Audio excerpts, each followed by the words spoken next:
Hello दोस्तों, नमस्कार। स्वागत है आपका मेरा यूट्यूब चैनल लर्निंग जीएस वाला में।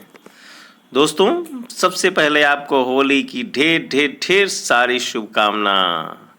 रंगों का पर्व होली आपके लिए नया साल की शुरुआत है और आपके जीवन के नए साल में तरक्की की एक पहली सीढ़ी है, जो हमारे जीवन की सफलता पढ़ाई से नौकरी पाकर के सफल जीवन बना के करना है।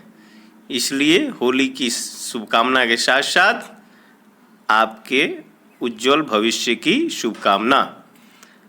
दोस्तों, चलते हैं आज की सेशन की पहले क्वेश्चन पे। और हमारा सेशन आज है स्टैटिक जीके का, जो आपका सबसे फेवरेट एग्जाम में अक्सर प्रश्न पूछे जाने वाले इस सेक्शन का पहला क्वेश्चन। आर्थिक मामलों की मंत्रिमंडल समिति की अध्यक्षता कौन करता है? वित्त मंत्री, वाणिज्य मंत्री, प्रधानमंत्री, कैबिनेट सचिव। तो दोस्तों, इसका आंसर हो जाएगा प्रधानमंत्री। आर्थिक मामलों की मंत्रिमंडल समिति की अध्यक्षता जो है वह प्रधानमंत्री करता है। ओके दोस्तों, ध्यान रखिएगा, आर्थिक मामलों की मंत्रिमंडल समिति की अध्यक्षता प्रधानमंत्री करता है, भूलना नहीं है। बहुत वेरी वेरी वेरी वीवीआई, आप ये समझ लीजिए कि भी आई क्वेश्चन है। ओके, और अगला क्वेश्चन का आपको अंतर्राष्ट्रीय न्यायालय के अध्यक्ष बनने वाले पहले भारतीय थे। तो अंतर्राष्ट्रीय न्यायालय के अध्यक्ष बनने वाले पहले भारतीय थे डॉक्टर नागेंद्र सिंह। ऑप्शन संख्या 3 सही हो जाएगा, डॉक्टर नागेंद्र सिंह। दोस्तों, इसके साथ अन्य इसमें आपको जो दिया है उसका संयुक्त राष्ट्र की, हम अंतर्राष्ट्रीय न्यायालय से संबंधित थोड़ी सी और जानकारी रख लेते हैं जो एग्जाम में बार बार पूछे जाते हैं। तो संयुक्त राष्ट्र संघ की स्थापना एक नीदरलैंड में इसका मतलब कि हमारे अंतर्राष्ट्रीय न्यायालय का जो हेड क्वार्टर है वह हेग में है, नीदरलैंड के हेग में। और इसकी स्थापना 3 अप्रैल 1946 को हुई। इसमें 3 क्वेश्चन आपके कंप्लीट हो गए। यहाँ से अंतर्राष्ट्रीय न्यायालय के जितने भी क्वेश्चन बनते हैं आपको सभी पकड़ में आ जाएंगे, इसलिए इसको अच्छे से पढ़ लीजिएगा। पहला क्वेश्चन, अंतर्राष्ट्रीय न्यायालय के अध्यक्ष बनने वाले पहले भारतीय डॉक्टर नागेंद्र सिंह। और संयुक्त राष्ट्र संघ की स्थापना जो है संयुक्त राष्ट्र संघ नहीं दोस्तों, ये जो है अंतर्राष्ट्रीय न्यायालय की स्थापना हेग में 3 अप्रैल 1946 को हेग में। थोड़ा सा यहां आपको हम बता दें कि संयुक्त राष्ट्र संघ की यह एक इकाई है। जो अंतर्राष्ट्रीय न्यायालय होती है वह संयुक्त राष्ट्रीय संघ की एक इकाई होती है, और उस इकाई के रूप में इसकी स्थापना नीदरलैंड में, जिसका मुख्यालय हेग में होता है, 3 अप्रैल 1946 को हुई थी।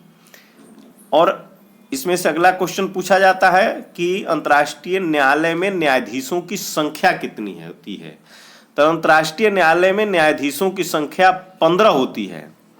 फिर इसी में से एक क्वेश्चन पूछा जाता है, इस न्यायालय में भारत के जो नागेंद्र सिंह हैं वह किस रूप में, तो ये अध्यक्ष के रूप में, तथा आर.एस. पाठक न्यायाधीश के रूप में कार्य कर चुके हैं। ओके दोस्तों, ध्यान रखिएगा। देखिए, आपके लिए महत्वपूर्ण है यह जो अंतर्राष्ट्रीय न्यायालय है, इकाई किसकी है? तो संयुक्त राष्ट्र संघ की इकाई है। और इसका स्थापना कहाँ हुआ है? नीदरलैंड में हुआ है। मुख्यालय इसका हेग, नीदरलैंड में ही हेग में होता है, और 3 अप्रैल 1946 को हुई है। न्यायाधीशों की संख्या कितनी होती है? 15 होती है। और इसके अध्यक्ष पूछा जाए तो नागेंद्र सिंह हो जाएगा, लेकिन यदि न्यायाधीश के रूप में पूछा जाए तो आर.एस. पाठक हो जाएंगे। ओके दोस्तों, आर.एस. पाठक। इससे अब बाहर क्वेश्चन कुछ नहीं पूछा जाता है अंतर्राष्ट्रीय न्यायालय के में। इसलिए अब आप अगले क्वेश्चन पे हम चलते हैं। अगला हमारा क्वेश्चन हो जाएगा, अगला क्वेश्चन हमारा हो जाएगा, शब्द की उत्पत्ति का अध्ययन कहलाता है। शब्द की उत्पत्ति का अध्ययन क्या कहलाता है? तो शब्द की उत्पत्ति का अध्ययन कहलाता है एटीमोलॉजी। एटीमोलॉजी क्या कहलाता है? एटीमोलॉजी। अब हम अगले क्वेश्चन पे चलते हैं। ये आपका क्वेश्चन है, भारत में सिंचित भूमि का प्रतिशत, भारत में सिंचित भूमि का प्रतिशत कितना होता है? तो भारत में सिंचित भूमि का जो प्रतिशत होता है वह 20% होता है। कितना? बहुत फेमस क्वेश्चन है, 20%। जबकि विश्व का सर्वाधिक संचित क्षेत्र चीन होता है। यदि इस विश्व में सर्वाधिक सिंचित क्षेत्र पूछा जाए तो वह चीन होगा, और भारत का जो संचित क्षेत्र है वह 20% है। और भारत में शुद्ध बोए गए, भूल नहीं, बोए गए क्षेत्र के लगभग 33%, बोए गए क्षेत्र के 33% भाग पर सिंचाई की सुविधा है। इससे क्वेश्चन अक्सर पूछे जाते हैं कि भारत में शुद्ध बोए गए क्षेत्र के कितने प्रतिशत भूमि पर सिंचाई की सुविधा है? तो 33%। और सिंचित भूमि का प्रतिशत पूछा जाए तो 20%। और विश्व का सर्वाधिक सिंचित क्षेत्र पूछा जाए तो चीन होगा। ओके दोस्तों, अब अगले क्वेश्चन पे चलते हैं। अगला क्वेश्चन है, भारत की सबसे दक्षिण बिंदु, भारत की ये सबसे दक्षिण बिंदु कौन है? तो भारत का सबसे, ये तो क्वेश्चन आपको बहुत आसान लग रहा होगा कि भारत का सबसे दक्षिण बिंदु कौन है, लेकिन इसके आंसर जो हैं वह बड़ा थोड़ा सा क्रिटिकल है, क्योंकि एग्जाम में ऐसे ही स्टैटिक जीके के क्वेश्चन को घुमा के पूछा जाता है। तो भारत का जो दक्षिण बिंदु है वह तो कन्याकुमारी है। तो भारत के सबसे दक्षिणी बिंदु कन्याकुमारी के बारे में पूछा गया कि है कहाँ? तो यह भूमध्य रेखा के उत्तर में है। किधर है? भूमध्य रेखा। जैसे आपका कुछ मैप हो जाता है तो भारत का जो हमारा ये क्षेत्र होता है, तो ये हमारा यहाँ अंडमान निकोबार है निचला, और यही जो है भूमध्य रेखा यहाँ से गुजरती है, भूमध्य रेखा तो इसके ऊपर है। तो ये कन्याकुमारी, यहाँ से ये कन्याकुमारी जो है हमारा, या ये अंडमान हुआ, यह ऊपर, यानी कि आप मैप में जानते हैं कि उत्तर होता है, ये दक्षिण होता है, ये पूरब होता है और ये पश्चिम होता है। तो यहाँ ये भूमध्य रेखा हमारी गुजरती है और इसके ऊपर में भारत है जो कन्याकुमारी का क्षेत्र हो जाता है, तो भूमध्य रेखा के उत्तर में है। ओके दोस्तों, अब अगले क्वेश्चन पे चलते हैं। भारत का एकमात्र राज्य जो केसर का उत्पादन करता है, भारत का एकमात्र राज्य जो केसर का उत्पादन करता है वह है जम्मू कश्मीर। बहुत वीवीआई क्वेश्चन है, ये भी अक्सर नोट करिएगा, वीवीआई क्वेश्चन है। भारत का एकमात्र राज्य जम्मू, केसर उत्पादन करने वाला राज्य जम्मू कश्मीर है। ओके दोस्तों, अब अगले क्वेश्चन पे चलते हैं। हमारा अगला क्वेश्चन है, प्रायद्वीपीय भारत की जोनल मिट्टी के प्रकार के अंतर्गत आता है, जोनल मिट्टी के प्रकार के अंतर्गत।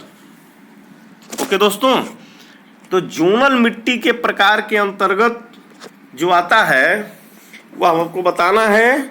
लाल मिट्टी, पीली मिट्टी, काली मिट्टी और पुराना जलोढ़ मिट्टी। तो पुराना जलोढ़ मिट्टी ये हो जाएगा आंसर हमारी लाल मिट्टी। लाल मिट्टी प्रायद्वीपीय भारत की जोनल मिट्टी के प्रकार के अंतर्गत, याद रखिएगा, ये जो है जोनल मिट्टी, के प्रकार के अंतर्गत आती है वह लाल मिट्टी आती है। ओके दोस्तों, अब अगले क्वेश्चन पे चलते हैं। श्री राजीव गांधी का पहला पुण्यतिथि किस दिवस के रूप में मनाया जाता है? ये हमारे स्लाइड में आपको फोटो लगा होगा, पहचानते होंगे इन्हें, राजीव गांधी हैं। और राजीव गांधी का जो पहला पुण्यतिथि हुआ था, माने कि मृत्यु जिसे कहते हैं, उसको हम किस दिवस के रूप में मनाते हैं? तो हम मनाते हैं नेशनल इंटीग्रेशन डे के रूप में, नेशनल इंटीग्रेशन डे के रूप में। ओके दोस्तों, नेशनल इंटीग्रेशन डे के रूप में। अब अगला क्वेश्चन है हमारा, सूरज के संपर्क से व्यक्ति का स्वास्थ्य बेहतर होता है। किसके? सूरज के संपर्क से। तो हमारा स्वास्थ्य बेहतर होता है क्योंकि भाई सूरज के संपर्क से हमारा स्वास्थ्य बेहतर होगा। क्यों होगा? क्योंकि आप जानते होंगे ओजोन परत जो है हमारी पराबैंगनी किरण को रोकता है। तो पराबैंगनी किरणें त्वचा के जो है पराबैंगनी किरणें त्वचा के तेल को विटामिन डी में परिवर्तित करती है। पराबैंगनी किरणें त्वचा के तेल को विटामिन डी में परिवर्तित कर देती है। अंश संख्या 4 हो जाएगा। इसीलिए सूरज के संपर्क में आने से व्यक्ति अपने को स्वस्थ बेहतर करता है। ठीक है, तो ये जो है हमारा आंसर हो जाएगा 4 आंसर हो जाएगा, ऑप्शन संख्या 4। इसके थोड़े कॉन्सेप्ट हैं, आप जान लीजिए कि जो है ये हमारा जो चलिए वो तो जानते ही हैं आप, हम आपने बता दिया कि ओजोन परत जो है हमारी उससे कैंसर वगैरह भी रोग हो जाते हैं, जिससे वह हमारी रक्षा करता है। और उससे छनकर के जो वह प्रकाश आता है वह हमें विटामिन डी के रूप में प्रयोग होता है। इसलिए इसके भी क्वेश्चन पूछा जाता है कि सूरज की रोशनी से कौन सी विटामिन मिलती है? तो विटामिन डी। अब हमारा अगला क्वेश्चन है, ओलंपिक और विश्व टूर्नामेंट के लिए बास्केटबॉल कोर्ट का आयाम क्या होता है? आयाम देखिए, आयाम माने इसकी जो है लंबाई चौड़ाई, आप जो बास्केटबॉल खेली जाती है वह कितनी लंबी चौड़ी होती है वही बताना है आपको। तो यह जो होता है 28 मीटर गुणे 15 मीटर। कौन सा ऑप्शन हो जाएगा भाई इसमें, कहाँ है? तो 28 मीटर गुणे 15 मीटर, ऑप्शन संख्या 2 सही हो जाएगा। याद रखिएगा, बहुत अच्छा क्वेश्चन है। 28 मीटर गुणे 15 मीटर। और आपको इसमें और भी थोड़े जो इंपॉर्टेंट क्वेश्चन बनते हैं। बास्केटबॉल खेल का आविष्कार जेम्स जो है नैस्मिथ ने किया था। कौन? जेम्स नैस्मिथ ने। और ये 1891 में अमेरिका में आया। ठीक, 1891। ये जो है 1891, 100 है 1891, 1800 ये है 1891, ये है 1891। और देश कौन सा है? अमेरिका में किया गया था। और भारत में प्रथम बास्केटबॉल जो खेला गया था वह 1930 ईस्वी में खेला गया था। 1930 ईस्वी में। इसके कोर्ट का आयाम आपको बता चुके हैं, 28 मीटर गुणे 15 मीटर होता है। 28 मीटर गुणे 15 मीटर होता है। ओके दोस्तों, तो इसी के साथ हमारा आज का सेशन स्टैटिक जीके का समाप्त होता है दोस्तों। और आपसे निवेदन है कि हम भी थोड़ा बोर्ड पर आकर के अच्छे से पढ़ाने के लिए आपको अच्छी एक लर्निंग देने के लिए चाह रहा हूं, जो कि आपके लाइफ में काफ़ी सक्सेसफुल होने के लिए हमारी जो सोच है वह योगदान करे। तो दोस्तों, आप लोग जानते हैं यूट्यूब पर कुछ टेक्निकल चीज़ें होती हैं, उस शर्त को पूरा करने के बाद ही जो है हम उस पर लाइव आगे पढ़ा सकते हैं। इसके लिए आपकी सहयोग की ज़रूरत है। और वह सहयोग बस कुछ नहीं है, आपकी एक हेल्प की ज़रूरत है।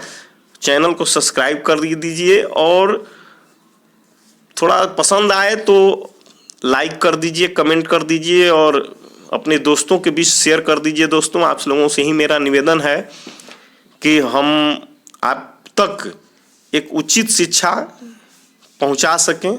आपको लाइफ में यदि हमारी कुछ सोच है कि हम मदद कर सकें तो आपसे एक सहयोग लेंगे, बस छोटी सहयोग, आप हमारे चैनल को सब्सक्राइब कर दें। ओके दोस्तों, धन्यवाद, थैंक यू।